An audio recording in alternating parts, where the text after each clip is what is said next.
Hello everyone, welcome to G centric. और ISC Bangalore ने instrumentation branch में ये क्वेश्चन पूछा है जो कि ट्रांसफार्मर का क्वेश्चन है। बहुत अच्छे से इस क्वेश्चन को आप क्रैक कर ले जाएंगे अगर आपने फुल कोर्स मुझसे पढ़ा होगा या कहीं भी अच्छे टीचर से पढ़ा होगा। तो हमने जी सेंट्रिक एप्लीकेशन पे इंस्ट्रूमेंटेशन वालों के लिए अलग से एक मशीन का कोर्स डिजाइन कर रखा है, जाके उसको पढ़िए।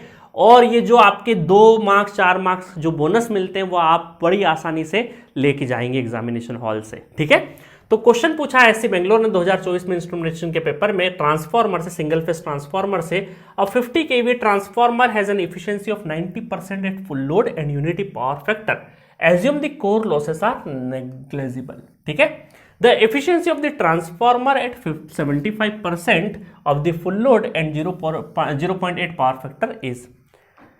बहुत ही सिंपल सा है क्वेश्चन।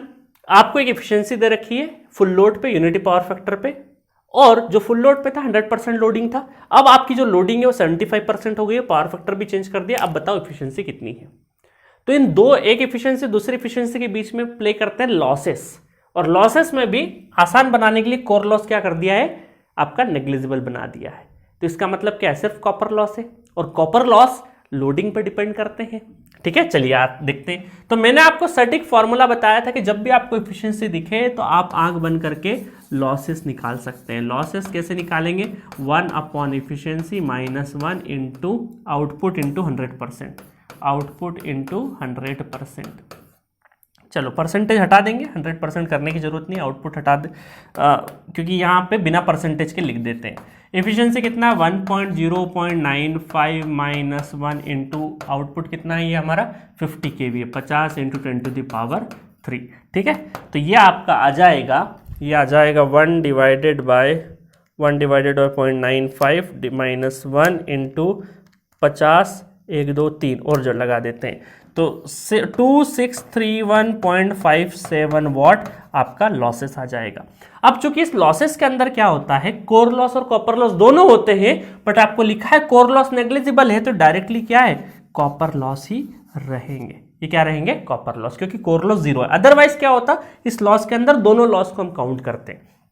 चलो अब आपसे क्या पूछा है, एफिशिएंसी पूछा है काय पे। अब देखो आपको मैंने बताया था x इंटू आउटपुट, ये फॉर्मूला याद करिएगा, है ना, x into output x plus x square into copper loss, ठीक है, कोर लॉस तो है नहीं, और इंटू 100%।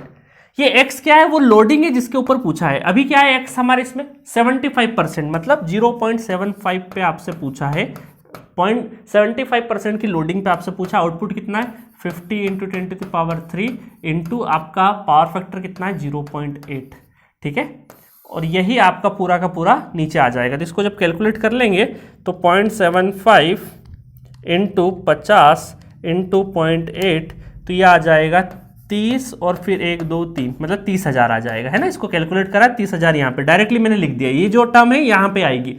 और 0.75 का whole square into copper loss कितना है, आपका कॉपर लॉस हो जाएगा 2631.57। ठीक है, चलो कर देते हैं फटाफट। तो ये आपका 30,000 प्लस 0.75 का स्क्वायर इंटू 2631.57 प्लस 30,000 प्लस कर दो इसमें, देन 1 अपॉन ऊपर ले जाओ, फिर 30,000 का मल्टीप्लाई कर दो। ठीक है, तो यह आ जाएगा आपका 0.9529, और परसेंटेज में देखेंगे तो 95.29% is the efficiency eight 75% loading, 0.8 power factor. ठीक है, तो ये आ गया आपका आंसर। ऐसे कई सारे हमने क्वेश्चंस करे हैं कि एफिशिएंसी देखो, लॉसेस पता लगाओ। लॉसेस में कॉपर लॉस कोर लॉस दोनों होते हैं, बट चूंकि यहाँ पे कोर लॉस आपके नेग्लिजिबल थे, इस वजह से सिर्फ और सिर्फ कॉपर लॉस के बारे में बात करी। और कॉपर लॉस लोड डिपेंडेंट होते हैं स्क्वायर टाइम्स, तो वो हमने उसका ध्यान रखा और इस तरीके से एफिशिएंसी कैलकुलेट कर ली। तो बहुत ही सुलझा हुआ, बहुत ही आसान क्वेश्चन आपको इंस्ट्रूमेंटेशन ब्रांच में पूछा गया है। तो प्लीज इंस्ट्रूमेंटेशन वाले स्टूडेंट्स लाइटली मत लीजिएगा। इलेक्ट्रिकल मशीन से आपके 2 क्वेश्चन 2024 में आए जो कि 4 नंबर वेटेज रखते हैं, और 4 नंबर बहुत ह्यूज नंबर होता है। ठीक है, क्योंकि आप देखो कि 50-50 नंबर पे, मतलब ये मान के चलो कि 60 नंबर इंस्ट्रूमेंटेशन में जिसका 60 नंबर आया उसका 106 रैंक आया है।